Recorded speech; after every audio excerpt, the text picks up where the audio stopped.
A paz do Senhor, meus irmãos. Hoje nós vamos falar sobre o paralítico de Cafarnaum. O texto que nós vamos utilizar está no livro de Marcos, capítulo 2, verso 3 e 4, que diz o seguinte: E vieram ter com ele conduzindo um paralítico, trazido por 4. E não podendo aproximar-se dele, por causa da multidão, descobriram o telhado aonde estava, e fazendo um buraco, baixaram o leito em que jazia o paralítico. Queridos, hoje vamos falar sobre esta operação milagrosa de Jesus junto àquele homem paralítico. Percebam os irmãos que quando vemos algo tão espetacular como esta cura manifestada, quase sempre nos detemos no milagre, na cura, e não paramos para pensar no que levou Jesus àquela extraordinária compaixão e a maravilhosa cura daquele paralítico. Mas o contexto tem muita coisa de Deus para ser ensinada a nós, o seu povo, a sua igreja. A Bíblia começa falando que Jesus volta para Cafarnaum e que também haviam muitos que ali estavam naquele lugar. O texto fala ainda que Jesus estava em casa, mas Jesus não nasceu em Belém? Por que fala o texto que o povo ficou sabendo que ele estava em casa? Por que então que muitos se dirigiam a Jesus na sua época, o chamando de Nazareno, ou até o Jesus de Nazaré? Precisamos entender isto. José e Maria, sua mãe, moravam em Nazaré, mas nos tempos do nascimento de Jesus foi proclamado um recenseamento pelo imperador, ou seja, todos tinham que se alistar em suas cidades de origem. Maria era de Nazaré, mas José era de Belém. Então eles fazem uma viagem para Belém, a distância de aproximadamente 100 quilômetros.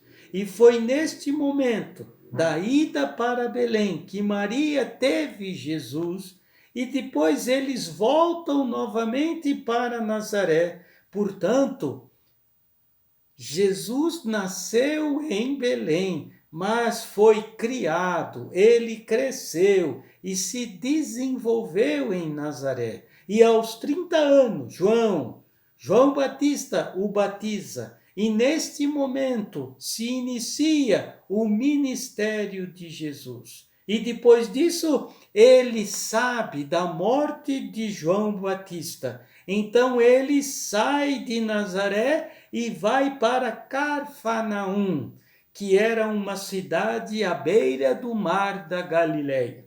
Agora, por que Jesus foi para Cafarnaum?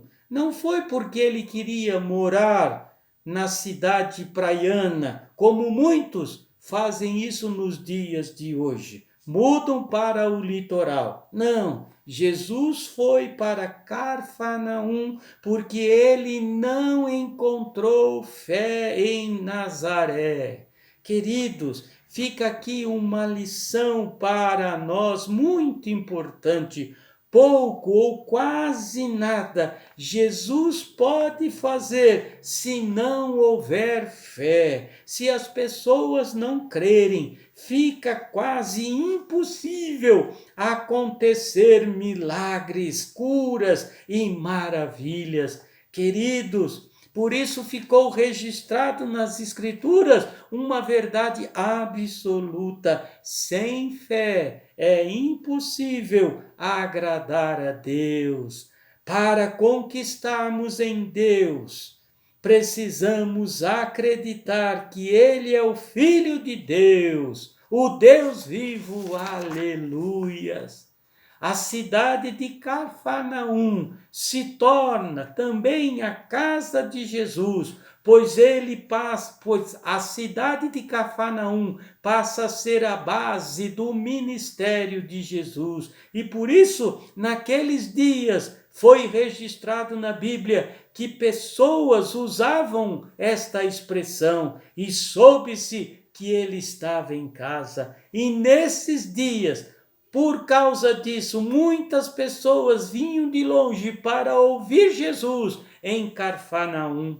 E foi em Cafarnaum, meio a uma multidão que cercava Jesus, que a Bíblia relata que 4 homens chegaram ali carregando um paralítico. Queridos, por ser um paralítico, ele se torna o personagem central desta história, o paralítico que desejou a sua cura, um paralítico que ouviu de Jesus, e essa voz desperta nele a sua fé, mas ele era paralítico, mas graças a Deus, ele tinha ainda amigos.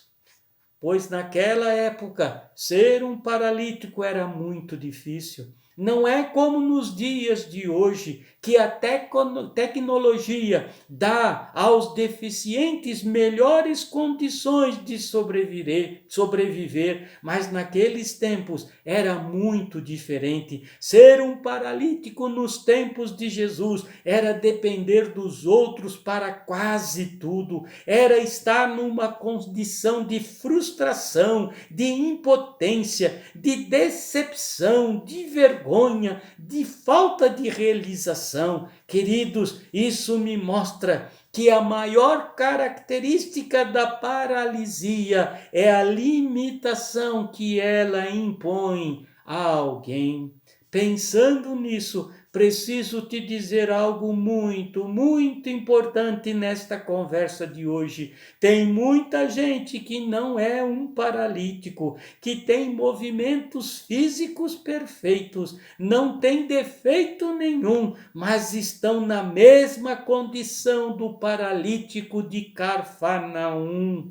Limitados, frustrados, impotentes, presos em uma inércia terrível, e isso tem roubado de muitos a paz, a alegria, a satisfação, o gozo. Alguns estão sendo levados a crer nas incertezas, creem em que nunca vão conseguir ser vitoriosos. Queridos, tem circunstâncias que, se permitirmos e não reagirmos, vão paralisar a nossa vida física e muito mais a espiritual. O mais interessante ainda é que, normalmente, estas circunstâncias não dependem de nós.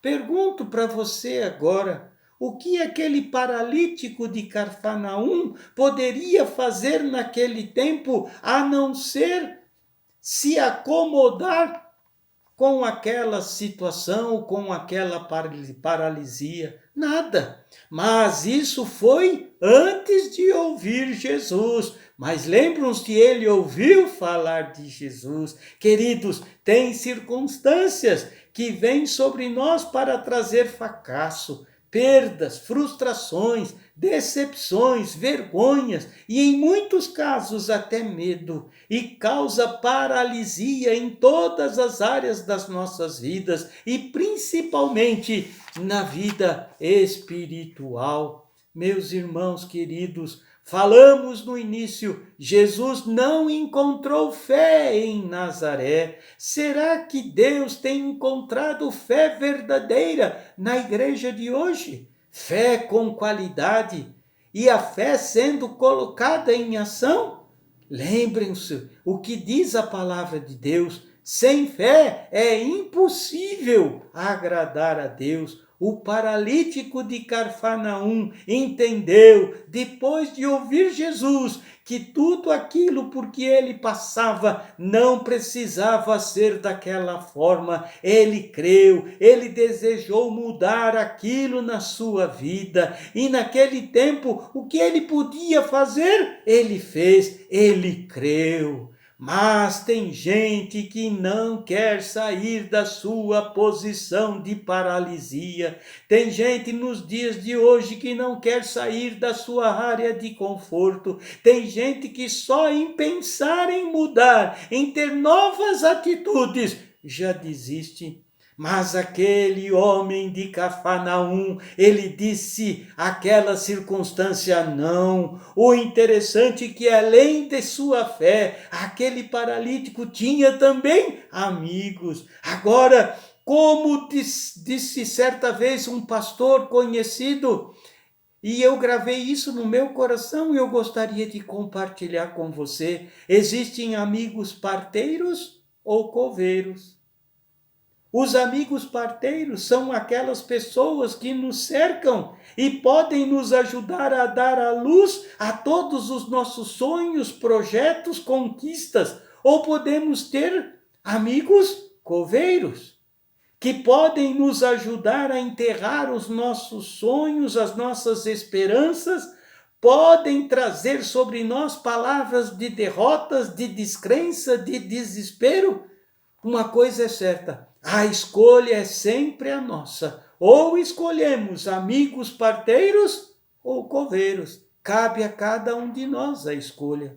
O texto mostra que os amigos do paralítico foram amigos parteiros. Eles também creram que Jesus poderia curar o amigo. Eles tiveram um papel fundamental neste contexto da cura do paralítico de Cafarnaum. Percebam que além deles crerem, eles fizeram aquilo que o paralítico não podia fazer. Eles pegaram o amigo e o colocaram em uma maca e começaram a carregar ele para onde estava Jesus. Mas era uma multidão, a casa estava lotada, todo mundo com a mesma vontade de ver Jesus. Queridos, o texto mostra que os amigos criam tanto que o milagre iria acontecer, que não viram dificuldades para fazer chegar o seu amigo até Jesus. A Bíblia diz que eles subiram no telhado, fizeram um buraco no telhado e desceram a maca pelo telhado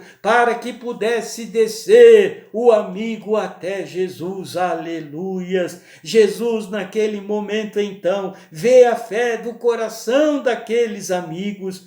Entenda o que eu vou falar para você agora. Com certeza também é uma verdade absoluta. Jesus só age quando ele vê uma fé genuína, uma fé de qualidade, uma fé sendo colocada em ação, como ele viu nas atitudes daqueles amigos do paralítico. Queridos, o mais interessante ainda, depois de toda esta fé, é que Jesus naquele momento, olhando para o paralítico, ele não disse ser curado. Jesus disse: seus pecados sejam perdoados. Aleluia! A sua fé o levou a ter os seus pecados perdoados. Entenda uma coisa muito importante, uma das frases mais utilizadas por Jesus na sua época foi esta: seja feita conforme a sua fé. Aleluias! Nesses dias, Deus está levando a sua igreja a sair de todo tipo de paralisia, seja ela física ou espiritual. Está levando a sua igreja a ter atitudes de fé. Está levando a sua igreja a não mais ficar olhando para as circunstâncias que têm engessado e feito estagnar muitas vidas, tanto como seres humanos, como filhos de Deus. Deus quer ver a sua igreja viver o que tem professado diante dele, de forma genuína, que é a fé, uma fé de boa qualidade, uma fé sendo colocada em ação. Deus quer e deseja mostrar ao mundo uma igreja com atitudes novas, que faça diferença, e mais, uma igreja buscando o sobrenatural de Deus a cada dia. Aleluias! pois esta é a igreja que vai pular montanhas, que vai derrubar muralhas e vai enfrentar os desafios do nosso século e que vai ter condições de subir aos céus para depois governar com Cristo quando ele regressar à terra. Uma igreja gloriosa e vitoriosa, aleluias. Queridos, só esta igreja terá condições de ajudar outras pessoas a chegarem aonde está Jesus, como fizeram aqueles 4 amigos do paralítico de Cafarnaum, pois ainda tem muita gente que precisa ser liberta, salva, curada, e a igreja precisa estar atenta a isso. Jesus, o Senhor, o Deus Todo-Poderoso, precisa da sua igreja, aleluias. Amados, Jesus quer ver no coração da sua igreja, nesses dias difíceis, ele quer ver a igreja crescendo na graça e no conhecimento de Deus, aleluias. Amado, Jesus quer ver no coração da sua igreja, meus irmãos, que Jesus está presente, que Deus possa surpreender a todos através da sua igreja nesses dias. Sabe, meus irmãos, Jesus fez algo surpreendente naqueles dias. Ele disse: perdoados sejam os seus pecados. O mais importante para Deus é uma igreja cheia de pessoas que têm uma fé genuína, uma fé em ação, uma fé que possa verdadeiramente manifestar o poder de Deus, a glória do Senhor, porque depois sim, a cura, a libertação, os sinais, as maravilhas haverão de acontecer no meio da igreja, e o mundo haverá de ver isto, aleluia, glória a Deus. Queridos, o mundo é regido por leis espirituais determinadas, decretadas por Deus. Quando as pessoas transgridem essas leis, pecam. E saiba, este é o maior dos problemas dos homens, pois isto é a causa. Isso tem causado danos e nos leva a situações, a vivermos circunstâncias que nos paralisam fisicamente e espiritualmente. E principalmente a igreja deveria ter ciência deste fato. E por isso a igreja deveria viver pela fé, como determina a palavra de Deus. Por isso, meus amados, que Deus, através da sua palavra, ensina que devemos crescer na graça e no conhecimento de Cristo, exatamente porque a fé vem pelo ouvir e ouvir a palavra de Deus, aleluias. Naqueles dias, o paralítico ouviu de Jesus e creu nele, os amigos ouviram de Jesus e creram nele. Hoje a igreja precisa ouvir e praticar a palavra de Deus, e precisa crer e viver pela fé no Filho de Deus, pois só estes terão as suas transgressões e pecados perdoados e verão os sinais, os milagres, as maravilhas de Deus em suas vidas, aleluias. Meus queridos, eu quero terminar hoje esta nossa conversa lendo para você um texto que está lá no livro de Romanos, capítulo 10, versos 6 a 10, que diz o seguinte: mas a justiça que é pela fé diz assim: não digas em teu coração, quem subirá ao céu, isto é, a trazer do alto a Cristo, ou quem descerá ao abismo, isto é, a tornar a trazer dentre os mortos a Cristo? Mas quem diz: a palavra está junto de ti, na tua boca, no teu coração, esta é a palavra de fé que pregamos, a saber, se com tua boca confessares o Senhor Jesus e em teu coração creres que Deus o ressuscitou dentre os mortos, será salvo, aleluia, visto que com o coração se crê para a justiça e com a boca se faz confissão para a salvação, aleluia, glória a Deus. Me permita agora orar por você, para que o poder desta palavra possa mover o teu coração e você possa entender aquilo que o Espírito tem falado à igreja nesta hora, em nome de Jesus. Pai amado, que esta nossa conversa de hoje possa falar ao coração da sua igreja. Que o paralítico de Cafarnaum e os seus amigos sirvam de exemplo para a sua igreja.